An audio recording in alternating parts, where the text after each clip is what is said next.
अपने लाखों साल पुराने इतिहास में इंसान के सभ्य होते होते इस पृथ्वी पर कई सभ्यताएं जन्मी होंगी। कुछ आज तक जमींदोज हैं और कुछ अपने होने के निशान छोड़ गईं। इनमें से जिनके बारे में हमने खास तौर पर सुना है वो है नील नदी के किनारे पनपी मिस्र की सभ्यता, जहाँ के पिरामिड आज भी दुनिया के लिए एक पहेली हैं। दूसरी चीन की सभ्यता जो हुआंगो, जिसे पीली नदी भी कहा जाता है, उसके पास विकसित हुई। यहाँ पर कपड़े, कागज और समय देखने के लिए जलघड़ी का आविष्कार हुआ। वहीं दजला और फरात नदियों के किनारे फल फूल रही थी मेसोपोटामिया की सभ्यता। यहाँ हुई पहिए की खोज ने इसके विकास को रफ्तार दी। इन्हीं सभ्यताओं के बीच सबसे उन्नत और मानव की विकास यात्रा में संपन्नता, सुविधा और समृद्धि के मुकाम जोड़ने वाली सिंधु घाटी सभ्यता विकसित हो चुकी थी। लेकिन हजारों साल जमींदोज रहने वाली इस सभ्यता के बारे में आज तक हम बहुत कम ही जानते हैं। सिंधु सभ्यता कब और कैसे सामने आई, इसके बारे में हमें क्या जानकारी हासिल है, ये इस एपिसोड में एक छोटी सी कहानी के तौर पर हम आपको बताते हैं। दरअसल सिंधु सभ्यता की खोज की कहानी शुरू होती है सन 1826 के आसपास, जब चार्ल्स मैसन नाम के एक अंग्रेज अधिकारी ने हड़प्पा क्षेत्र का दौरा किया।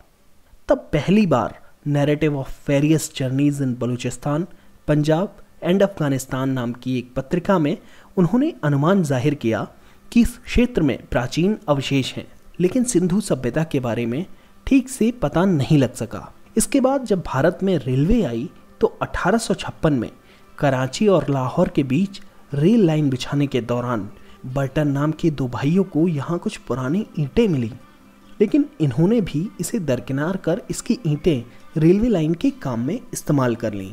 20वीं सदी के तीसरे दशक तक सिंधु जैसी महान सभ्यता के बारे में हमें जानकारी ना के बराबर थी। फिर 1920 के बाद भारतीय पुरातात्विक सर्वे के सर जॉन मार्शल की अगुवाई में सिंधु घाटी के इस क्षेत्र में खुदाई का काम शुरू हुआ।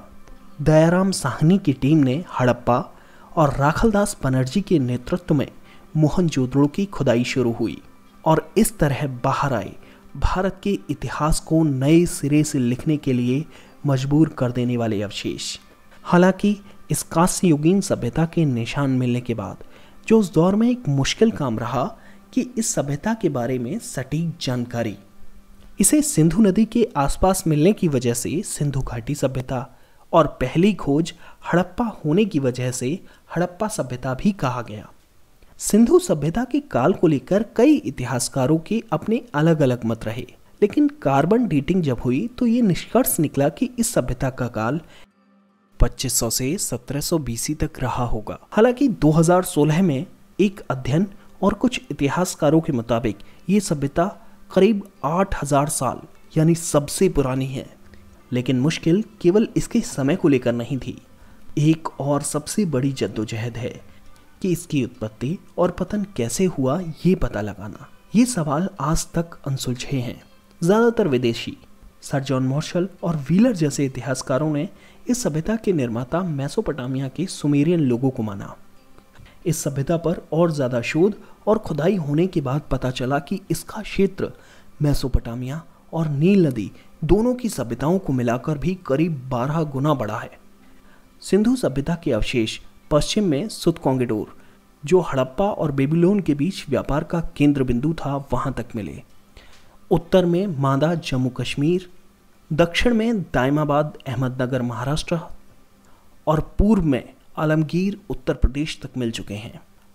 अफगानिस्तान, पाकिस्तान और भारत में मोहनजोदड़ो, लोथल, कालीबंगा समेत करीब 1500 स्थल इस सभ्यता से जुड़े हुए मिले हैं। ऐसे में ये कहना ठीक नहीं होगा कि मेसोपोटामिया की कुछ सुमेरियन लोगों ने इस सभ्यता का निर्माण किया होगा। व्यापार प्रधान रही इस सभ्यता में मिले मूर्तिकला और आभूषण इसके सांस्कृतिक रूप से बेहद समृद्ध होने की गवाही भी देते हैं। सिंधु सभ्यता के लोग पृथ्वी, नदी, वृक्षों और पशुओं की पूजा किया करते थे, लेकिन इतनी विकसित सभ्यता के पतन के बारे में किसी को पुख्ता जानकारी नहीं है।